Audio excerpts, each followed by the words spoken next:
Sunday, June 14 is today, 2026. Good morning, everyone. Everyone knows that in Zamfara State, that it is a red zone when it comes to insecurity in Nigeria.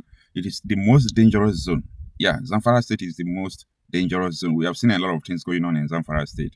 But there are some communities that these terrorists have never invaded. They invaded it before, they have attacked there before, but now they don't smell to that place any longer. Do you know the reason why? You see, there is a video now that I have. They sent me the video. That was yesterday. I will not like to publish this video. This video is not for the public. Yeah, this video is not for the public. It's not everything that they will bring to social media. But I'm going to use this village to set an example of what I've been saying since. I know that a lot of villages are already equipped. Most of the villages are battle ready as I speak to you. But you see, when you see this kind of photo, you see how people are, carrying themselves on the street with arms. This is what we need everywhere in Nigeria right now. You are a youth above 18, there is no need for you not to have a gun. Even though it's one round, no problem. You must have a gun. You know the most funny thing? So many people will come and tell you that this thing is not going to work. Like, how can you use these guns to chase terrorists away? But instead, a reasonable number of people have the gun first and see whether these terrorists will smell to your area. These communities have now become a very hot zone for the terrorists. Despite the terrorists are terrorizing from around the environment, from within, but they don't smell to this community. They don't smell to this community. However, this is not the major thing I want us to discuss in this video. One of my friends who is in Canada, so yesterday he called me. He was telling me about the news he saw that the Defense Minister of Nigeria, Christopher Musa, is launching a pro-Tinubu campaign group, political campaign for Tinubu's re-election in 2027. So I told him that Defense Minister is an appointed person, he's a politician. He's an APC member automatic. So I think he can campaign. But there is something that he told me that, got into my brain. He said he was forced to start doing research to see if there is any other minister that is launching Tinubu's campaign in 2027, that he have not seen anyone. Why would a defense minister of a ravaged war Nigeria, a country that is at war, the defense minister not playing his role well? Because if he's playing his role well, insecurity will not be. Then he left his role, start launching pro-Tinubu campaign. Why is it that if someone just join all these politicians, like Christopher Musa is the kind of person that I had admired before, but not now, not any longer. When Christopher Musa started picking his battles in Nigeria, then he was focusing on the southeast. Under his watch in my state, Delta State, Okoma community, something happened between militants and military. They leveled the whole community. They arrested the kings, doing all sort of things, killed so many people. They even stopped a governor, Sheriff Oborewori, not to enter there. What military did under Christopher Musa's watch. Why? Because some militants killed some soldiers, which is bad, which is condemnable. And those militants, they don't know them. They are not even from the community. Because that thing happened at the creek of the community under Christopher Musa's watch. The army leveled with fighter jets, with trucks. They leveled the whole community to the ground. That is what they did in Delta State. But look at how terrorists are killing generals, beheading everybody in the north. And they are still reintegrating these terrorists back into the society. They are still defending the shit. If anybody believes that Nigeria is going to work, you are wasting your time. And it is better you give it a try for reality to teach you a lesson. Because a lot of you people didn't go into politics on time. So many of you people did not start following the trend of insecurity in Nigeria. And that is why you still think that political regime change is going to save you. The only people who are obeyed with politics in Nigeria are people who are benefiting from the politics. Because that is their business. The people who are believing that, let's make Nigeria, it's because they are benefiting from your pain. They are benefiting from your sorrow. All these people you are seeing, I mention names for you, like Zinu Mendaye, Bukola Sariki, Atiku Abubakar, to mention but few. They were supporting this coalition that imported all these terrorists that are killing you today, including Aisha Yusuf, calling Tinubu that time my daddy. They were praising these people that imported the terrorists. And they know fully well that these people imported the terrorists because they did not hide it. They did not hide it. See, you need to understand it too about the history of the past that is hurting us today. There is no way Nigeria is going to work. A defense minister of a war-ravaged country setting up a pro-Tinubu campaign. See, if Christopher Musa, if I am in his position, I will advise Tinubu not to campaign for re-election, even though he's going to sack me.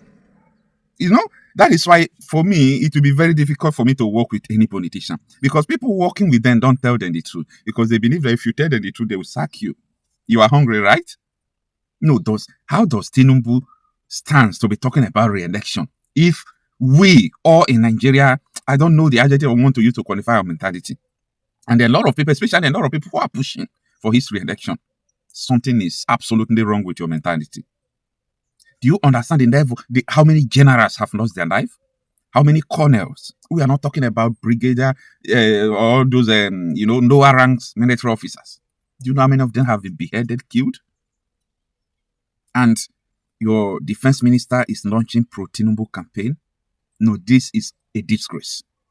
This is a disgrace. Defense minister is supposed to be launching a defense group, community defense group, or the whole nation. Launch a community defense group.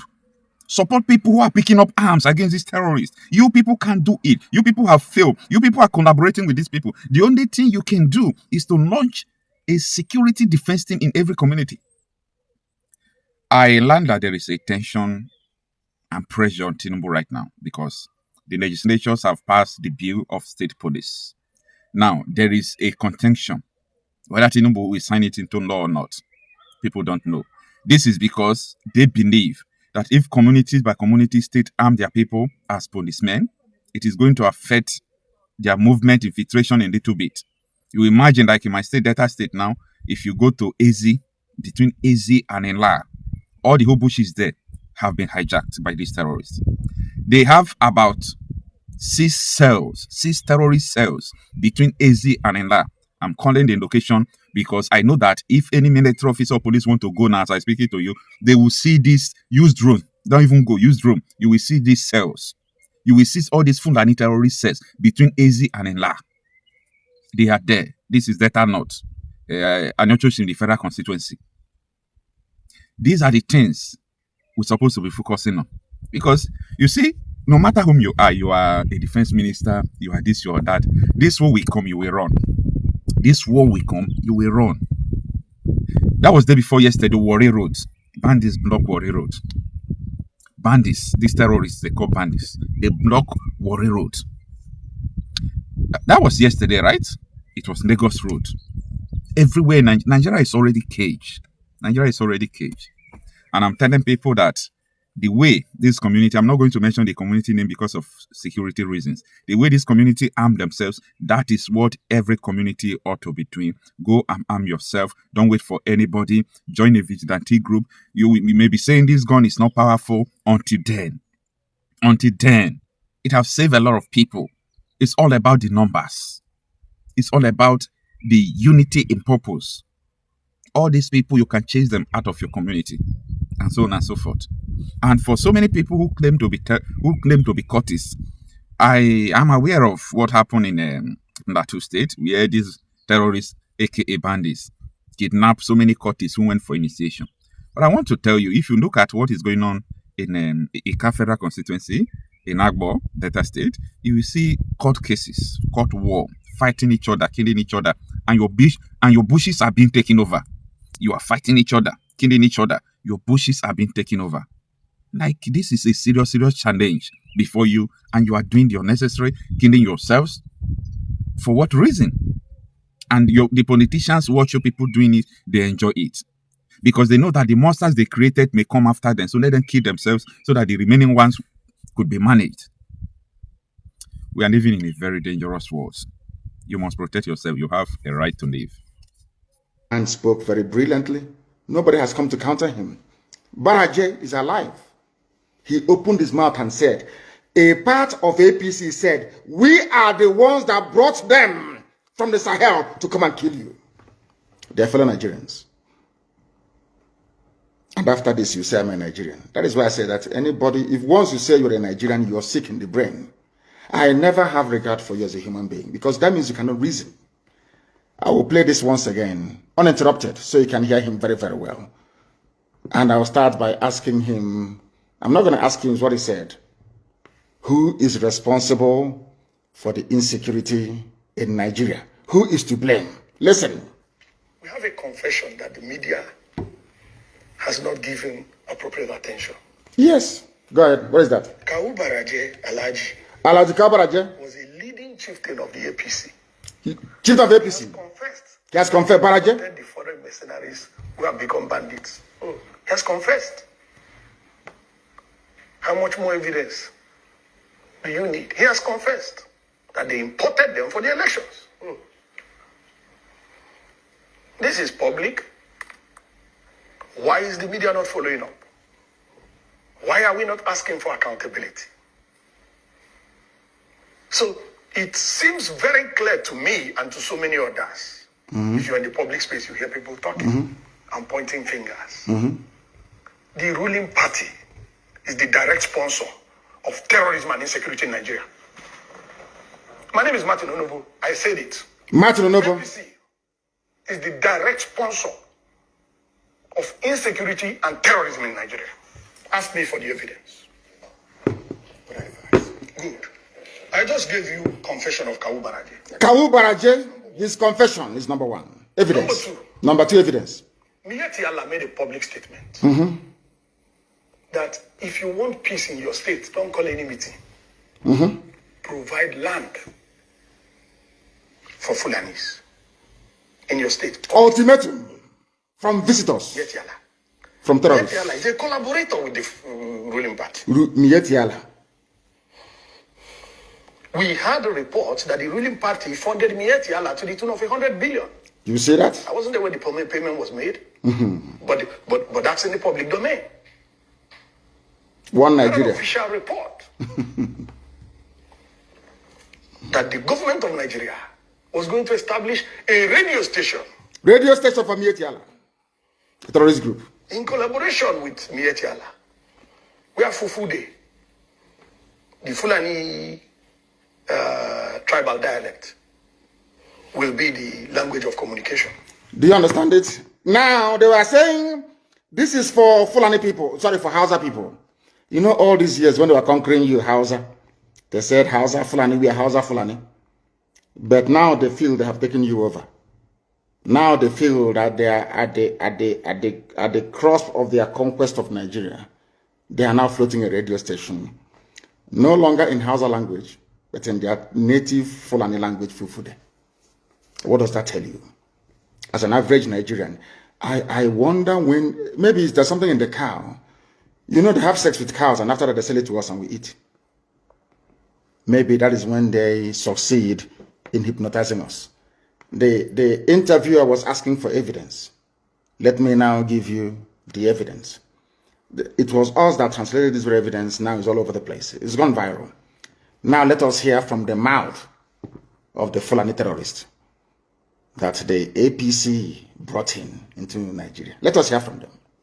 Idan ba gwamnati ta daure man wanda yake cikin daji ya ta'addanci ba Allah ubangiji ya tsine ma Allah dauki rayuwa ta a wurin. Listen, it's in Hausa. Allah ce saniya aka san shi da ita sai noma. Saniya ba ta haifa bindiga AK-47. AK-47. Allah ce bai da makera da zai kera bindiga AK-47. AK-47. Gwamnati ke turowa har muka samu. Mu kuma wallahi dalilin da ya sa billahi lazi shekara na bakwai ina makarantar allo. Amma lokacin da na dawo na tsinci kaina a cikin wannan abun, wallahi ina mamaki kullum ina tunanin rayuwata. If I'm lying. Saboda mahaifana akalla a kasar dan banga da su. What did this man say? I will translate for you. What did this man say? I'll take off my glasses to read. This man said, I swear to the Almighty Allah, that is the government, the same APC government that our brother was talking about earlier, that gave us arms. I am saying this for people that believe in one Nigeria. That is why I'm... Hi. Who are they? Who created this Nigeria? Who created these people that cannot reason very well? Let me read what this man said. I swear to the Almighty Allah, that is the government, that is APC government, so-called Buhari government, that is giving arms to us. Fulani don't know what gun is. We are only headsmen. Cows don't give birth to guns. I swear to Allah, we are on our own and the government gave us AK-47. I am not afraid to say the truth. Bishop Coker, are you listening? All of you idiots that believe in one Nigeria, are you listening? You morons, monkeys. All of you who are being deceived by this multicultural, multi-ethnic garbage, can you listen? The government that you are hoping to save you are the ones giving arms to those who have come to kill you. And you get up tomorrow morning and you say, believe in one Nigeria. That was why when Ozo 1 was under attack, that was why when these people, they gave guns to attack Tinubu,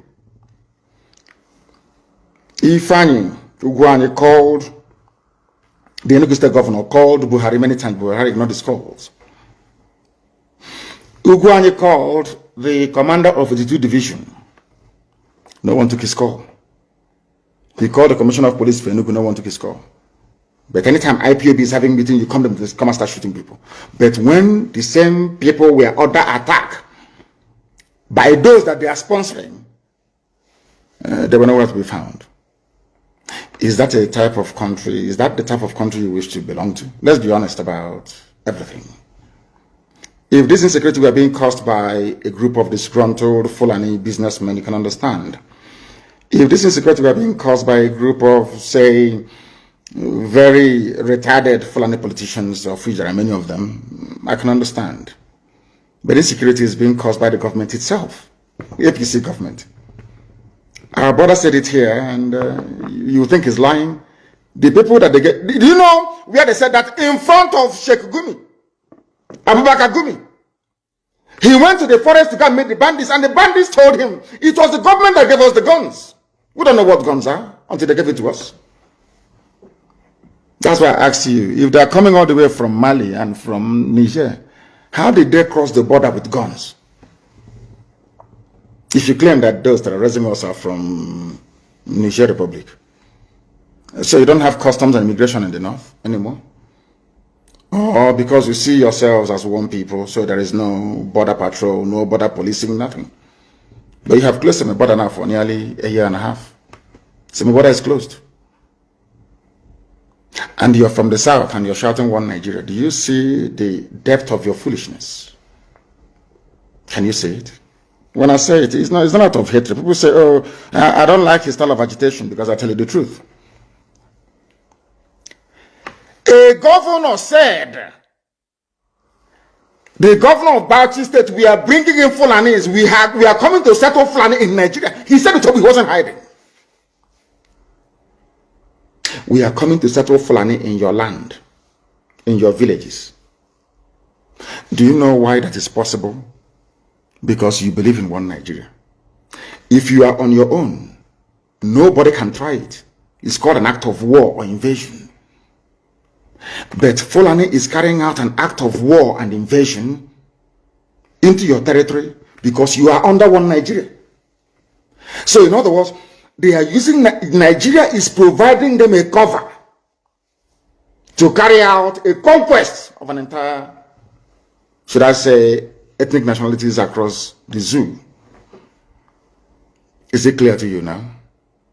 Do you now understand what we are saying?